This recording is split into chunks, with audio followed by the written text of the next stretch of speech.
Sabbath School, the heart of the church.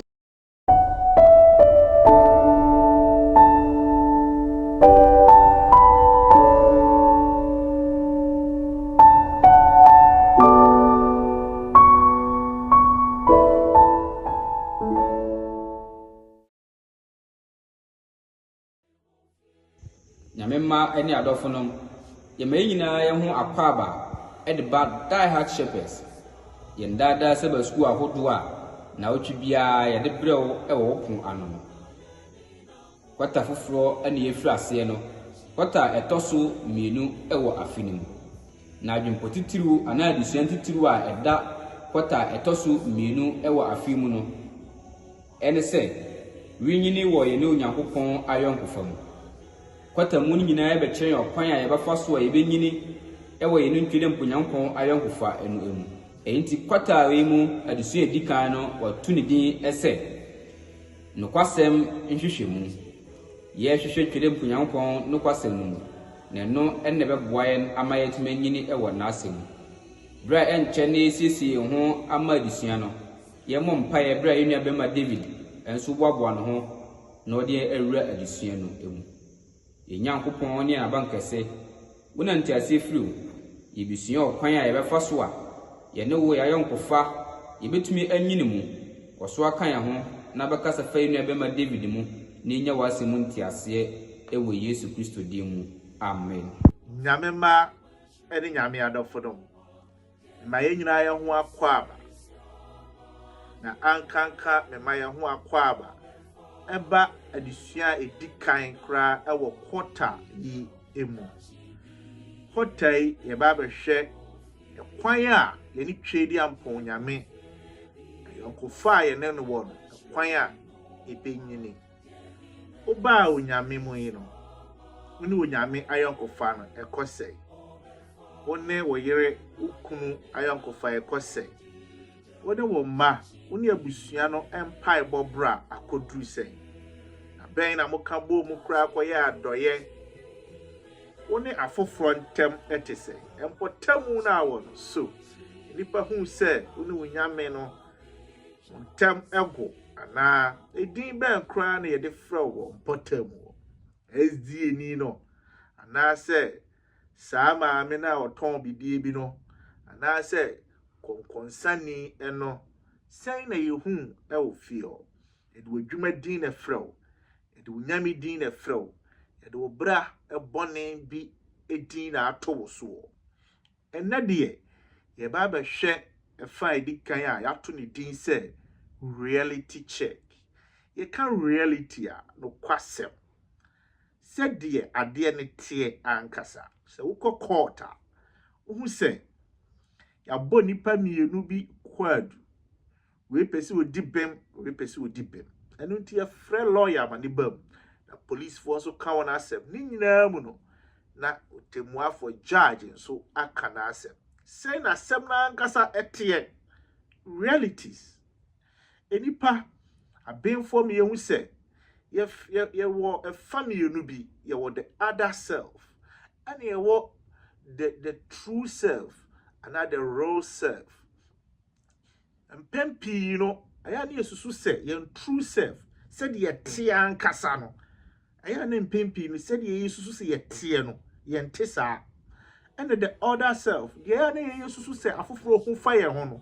eno pa na ya na ye tie saa na adisua etai kyerɛ ze ne wo ho ne bia me susu sɛ ne die me mpewei bara afoforo susu sɛ eno pa na opɛ ebewi ase eno pa no enya obi a waba mpɔtamu hɔ na ɔtena se a kowie sɛ dia foforo ka saa pa na ya na wotie enti ni pa no ankasa ne ye wo hɔ no adwene ne akoma no emma ye ni nokre emma ye ho so pɛ sɛ wote asɛm ya se a aya hwɛ sɛ bi a woto dame wo ye ogudifo a wo abɔnten a na wo hwa abanimu saa wo hu sɛ wakoma ne ma wo hu sɛ ade we kawo a kawo be kye simple kra kawo be ye easy by the what na se pa na hu se wo kra wo nyaade ene ma hu the reality no kwasem sade ya wotie enwom wo ba na wo bo won sa no na wo su ti na wo nan ano Who say unimusapa sana o body ni mawe. But unya sore say o ko bedwamu na who say unimusa. The realities no. Said you who no mpempia entesa. Bema bia ni ball bo enkosi say omubekwa agoprama so akwa akobo ball mu say ye nyaade. The realities saying asem na gasa etie. Na homeda na disia no emeyete asem no asese. Uba onyame somwe no. So kwan ben na what invest in the relationships. One unamfofo yankofa the realities no kwasem ewo mu pa ene say. De bia nyamia ono na yeye ane no kwasem na ne yebehu. Adisua ne san ebisa yensem ahodo bi a yebeyi ano. Adisua na asem bia woka wa ha ayeme de. Se abofo ente yen nipa yempo yase efi se ye gya wo soro enioma pa wa hyehyama ye opese ye pompa ye bananim ebeji a yenye no enti ye ho kra eye won nwanwa ye nkokwasiere na disua ne so e o say our condition yentebia ete say SD asafo a etwato wo adin konhyem enti na mepese ye ka asafo etwato no ho asem eyi the Laodicean church Laodicea asafo no so her adise metie ye ba ko na wiye mienu ene miensa uhu se onyame bo asafo nto enson bi ho asem Asia minor Asia biaye bia se de wo Africa ye wo America ye wo Europe saa so ne wo Asia biaye bia ne ye fra ho de Asia minor ene ho ne Turkey saa biaye no unyame ema John de letters ema asafo enson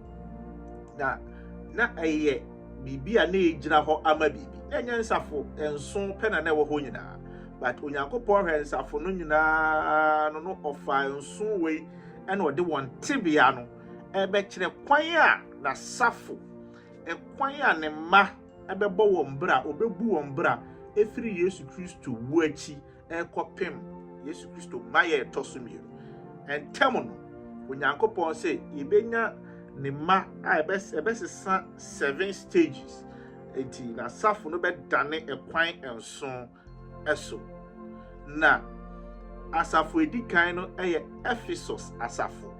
na won say Yesu Kristo ni wuo achi no ekwan a asuafo no esifa edi won juma efaye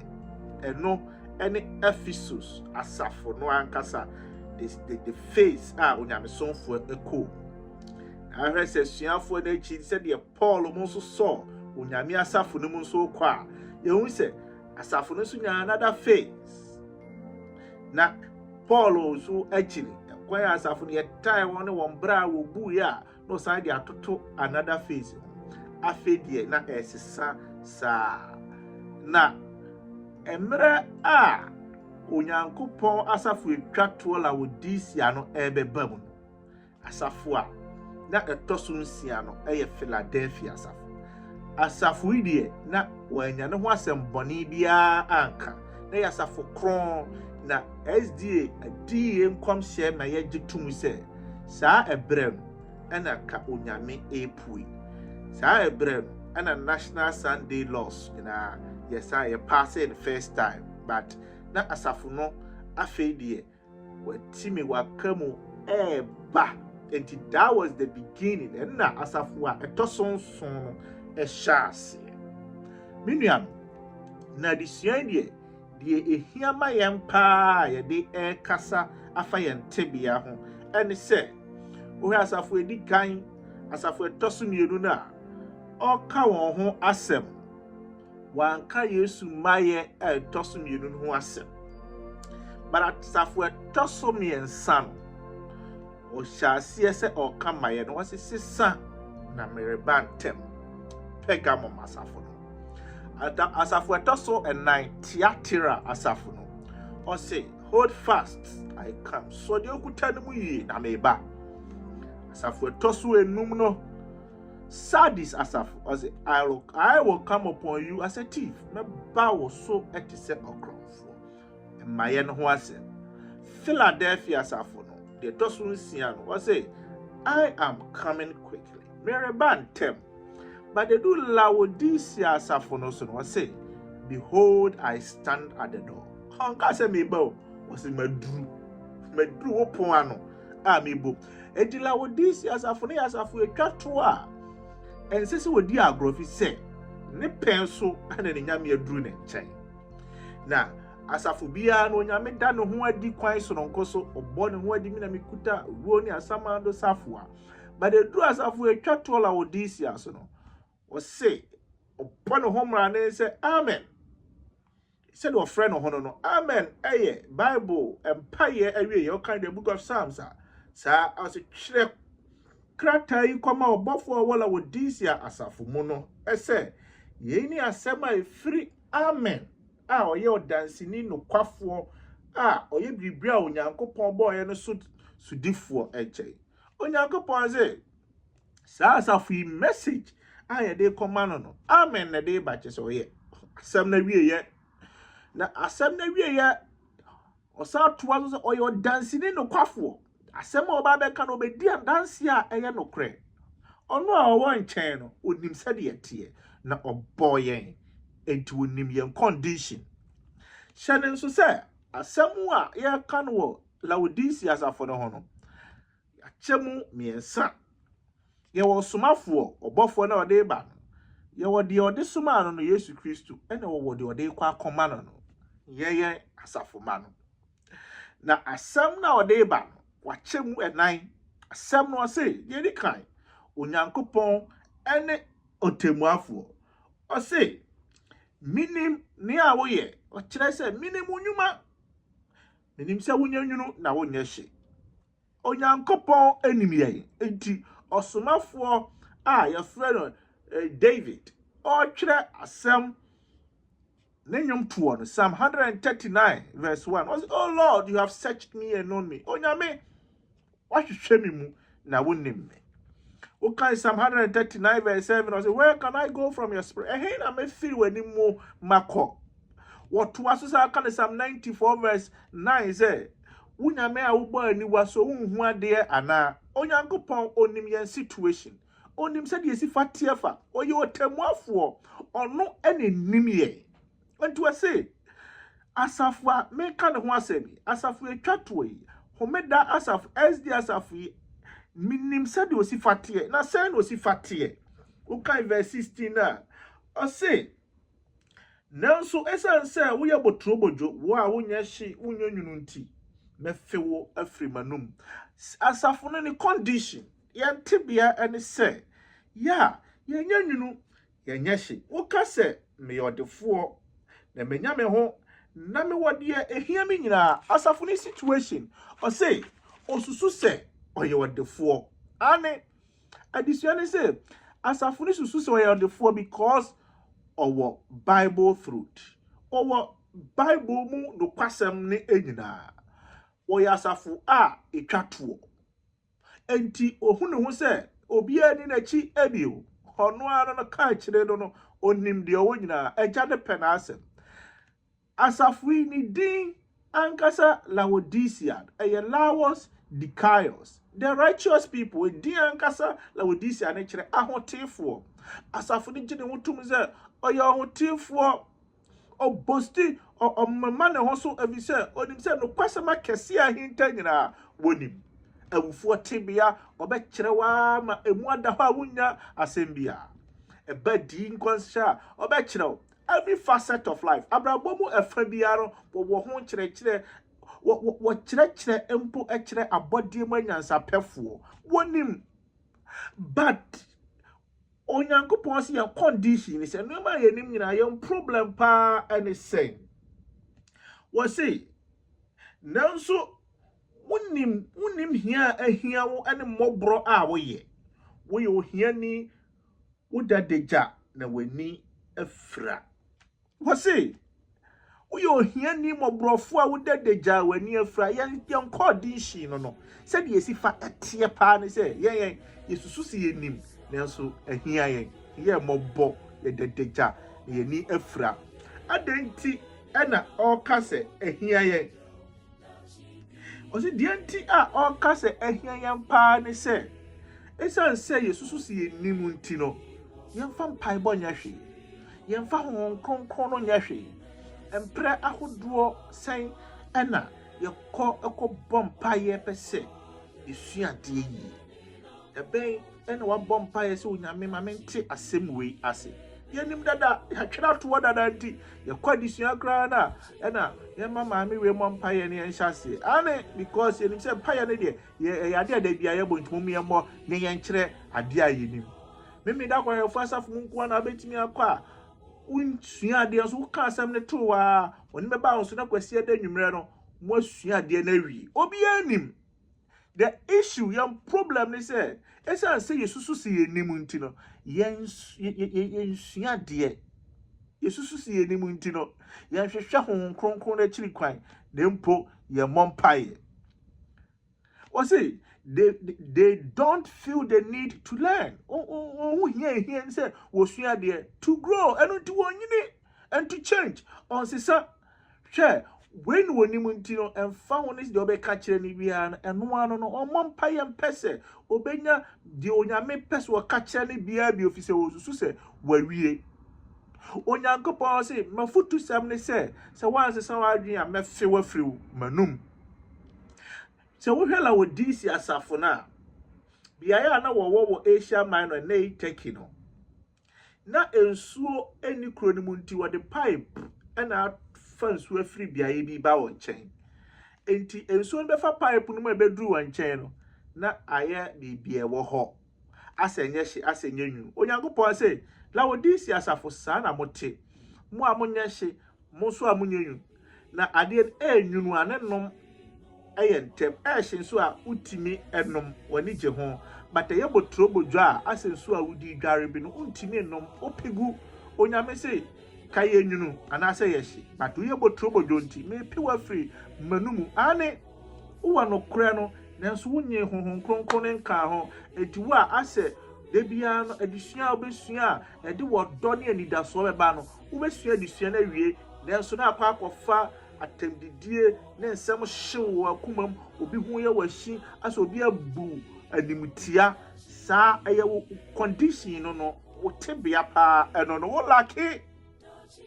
Now I say the remedy buy from me gold abedie to me wo enkyere pa ma me fa honhom ne nka wo ho na afedie wie peye minuanom ne adofo enom otoa so se eniema me de bedom am wawie peye nya sika kokonko a mesan amma wontoma katawa dagya eso esan se ususu se unima de nyina ntino wa mpo won cheke wo ho wode won sa kire afoforo so nti won hu se de wa ankasa wote se wo de dagya enso wo hwe afoforo entade o se enu nti ma me ma watade enhye wo se esan se ususu se wunim pi no ama wani we no afira onse nipa mebra usua de ko na anim sa afi de nsem a obeha se wo keka wasem no na sabi ayense hunu wo se ma me ma wani duro se de be ya ubetumi ahu ade eyie oka sansem we kire la wo disia ewie yen o se edwada na disia no atenye adwensakira ne akatua afede onyankopon se mede ma asem eba ankona me wasafo no ebi afutu a mede ma asafoto no onye won nyina na befa enti ye na ye wasafo yim no otu yamfo se afede mekoso matwe wona medo won no nyina aso enti bomoden atwe wo ho efri bone eho tie megyina akoma pon achi bom so obi beteme ne na obeboe me a me bom na mne na aba bedidi adisua no me ate azie se afedi onyankopon ahyase se oyi ye na ten opese ye sesan ye na adwen na ye ba ne nche adisua ne se onyankopon onye satisfied na ni nye ekwan a yesifa ene ne tie eho or buy and chain or per se, would ye an attention, or per se, or nyam bring an one year tonsa ADD. Mini anom ne adofo enom. Se ono bi didi ahwe nanim no no so ehwe wanim. Yankopon pesa ayonkofa no. Adisua ne sa me yati ase se kania ye se yembre no aye efa ye nyakakrama nyame yenya na me pese yembra ba biam no ono no twiri ampo nyame bia wo ho maye. Adisua ne se ya te se ye nyame te se ATM machine ukọ bank da bia ukọji bibi bank ukọji bibi ewo udi card shame no ajiska nyame enye se wote wona da bia pese ajiska ho ye twa title kra because obebo ho ama ye nti ye be hira ye ba esanse ye pese wo hira ne ye nti ye kwa asore esanse ye pese ye free baifuo bi nsam nti edi empa ne ye pese ye ma onyame ko nyame nche nyame boa ye ne nti nsua de we ni ankyerɛkyerɛ afofo boa ye yentimi fasika we enkosi asore dawe saa no emana yankofa no ewie peye ono no obewu mayen iwu e no obewu mayen na de pa na obenya afiri so obewu amayen no osade na akọ heaven enti ese no na edi endo anim se yenso ye bibia ye sese ye susu bibia sononko bia ye se onyame so ye mayen kesi ye kunya ho e ma twedi ampa onyame kra ebrada na disiane me yete as everlasting love da odo afide disiane say eye da odo e no de amayen tu kan Revelation chapter 3 verse 21 na otoa so e me yete as e say mema ni odi nkunim no atena ma adwa eso se de ma di nkunim na meti ma adwa eso seisei eno o say otena adwa no eho seisei twedi amponyame enche na Kristo se wotefi se odi nkunim dodo a obetie onyankopon kokobon nsami obedo ne da nya saase we so ni wo achimpo no obiaye a obema no atena adisua no emeye hu enipa bi atwedi amponyame edo won a afede eyese eye nkranhye emaye Adam unse onyame de da odobi adon ne boni achi nyina ko ne nchen efren Enoch ene o heaven eye da odo ye hwe Noah enipa mebre wu achi nyina wo gi Noah ye hwe Abraham ye hwe Moses onyame ne won nante sa ayonko fa no na tweri ampo onyame opese oni yen enya opese wo odro yen eba ne nchen ti se de oni Adam no odene kasa se oni Enoch nante ye se de oni Abraham se de oni Moses and amsa no pese wo ye and you heard the reality check e kwan ben na e be hu se si fa ets onyankopon e kan ye ho ana ya wada no wuku ada na disia make bom ne de abawie abide linked to the vine e kwan ben de betina wonyame mu se de bobe ne mind etete ne mu Yesu Kristo emra na oba be wuo no one want to apon atwa to the Lord's Supper na the last supper amudi anwumre ni wie eno na Judas yeso koyi na ma no ode won sane se mo menko Gethsemane one won ko no wo kan sem bi akire on se montra me mu o kan sa ensem no John chapter 15 verse 1 to 11 na o ka montra me mu nko 10 times adena no wo ka ne sa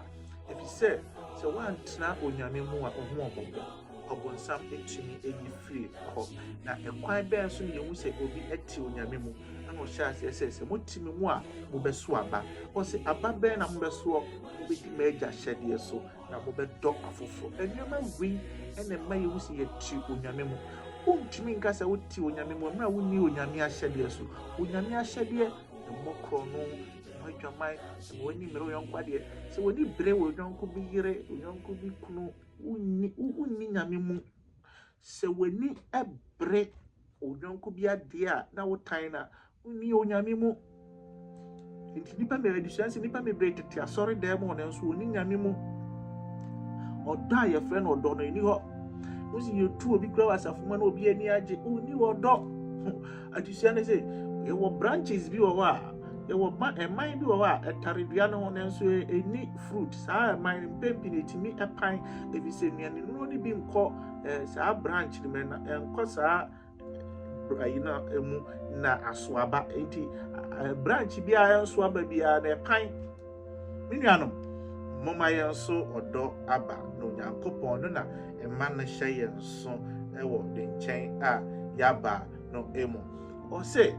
yɛtwa toɔ sɛ yɛpɛ sɛ yɛso aba paa realities mom yɛnsrɛ onyame honhom kronkron no onyame honhom kronkron no ɛno ɛna ɛba bɛyɛ yɛ comforter ɛbɛkyekye yɛn rɛ ɛbɛda kristo adi akyerɛ ayi atɛn na de akɔ nokorɛ nyinaa mu yɛntoa so ɛnsrɛ onyame honhom kronkron ɛsrɛ wo ɛna a wate onyame asɛm ahomakye bɔ mpaeɛ srɛ onyame honhom kronkron awia wote kaa mu a sɛ onyame boa me na mentimi ne afoforɔ ntam nyɛ yie boa me na mentimi nsua wɔ asɛm ɛba ne saa wobɛhu sɛ wobɛsesa ɛbɛyɛ kakra ne nnipa atwa ho ahyia ka sɛ ɛnyɛ bɔe wei ɛni ɛna woasesa saa ɛno ne yɛbɛhu sɛ mpa wobaa onyankopɔn mu no the reality check nokware ɛhwehwɛ mu ɛne sɛ woyɛ onyame dea onyame nka yɛ ho na ɔnte n'anim kyerɛ n'adom nti amen adɔfonom ne nyame mma ɛma yɛn nyinaa yɛn ho akɔ aba ɛnɛ yɛamaaman nso nsɛm no ato ne din sɛ business of being a blessing business of being a blessing yɛnnua yɛfrɛ no kavono ɔno ɛyɛ obi a na ne mpɔtam hɔ no ɔbɔ ntwene na ne yere ɛto afoforɔ adwom nti na ɔbɔ twene no na odidi ne yere akyi ɛno nti obenya fame paa kame ayɛ sɛ ɔmo de kurase hɔ ɛhene no ɛbɛma no nti ɔyɛ sɛ ɛneɛ ɔbɛkɔ school akɔpɛ nimdeɛ na wama ne yere na nkasa asua ɔmo ankasa nnwom na afei deɛ ɛnyɛ sɛ obi nnwom koraa na fans na ɛpo adɔɔso na ɔkɔɔ school hɔ no ɛna ɔkɔsua onyame asɛm na school ɛwɔ hɔ na yɛ memene da akwanhwɛfoɔ school ɔsua onyame asɛm no ɔsɛ kurom hɔ hene ɛnhia me na ɛnɛ mepɛ sɛ meyɛ sɔfoɔ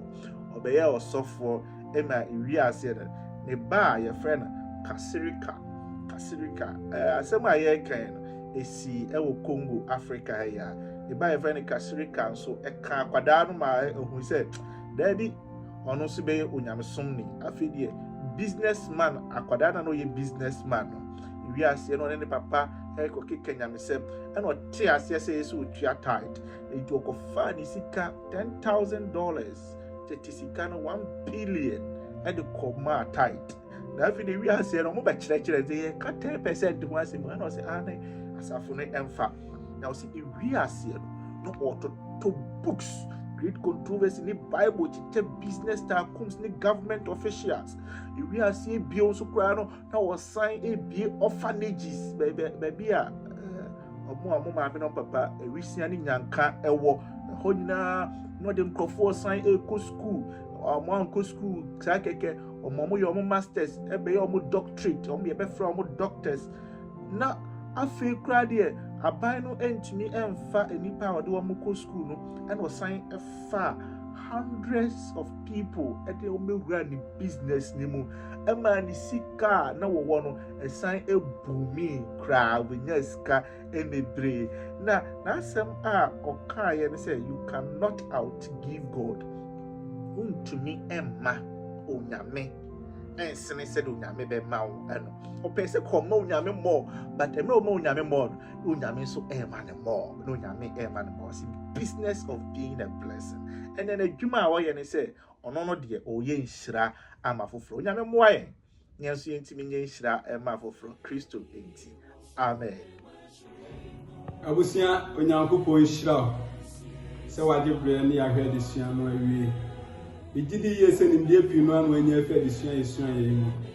onyankopɔn ɔnyɛ ɔkɛseɛ na ɔkɔ so nti n'anim nkyerɛw yɛgyidi yie sɛ firi no ɛkɔ ɔkwan biara so no yɛn nso yɛbɛbɔ mmɔden sɛ yɛbɛyɛ han ɛwɔ afoforɔ abrabɔ mu na wɔn nso atumi abɛsɛ yesu sɛ yɛn a onyankopɔn ɔnte n'anim nkyerɛw na ɔnka ho yɛbɛserɛ wo ɔmmɔden sɛ ɔbɛsubscribe ama yɛn na adesua foforɔ no yɛnya de bɛtum pɛ wɔso sɛ atumi aka na yɛn nyinaa yɛsua adesua kakra na ɛboa siesie yɛn ma ɔsoro ahenni no ɛno nti yɛnya de bɛtum a ɔmmɔden sɛ ɔbɛhyɛ link na ma obi nso ɛnsa atumi aka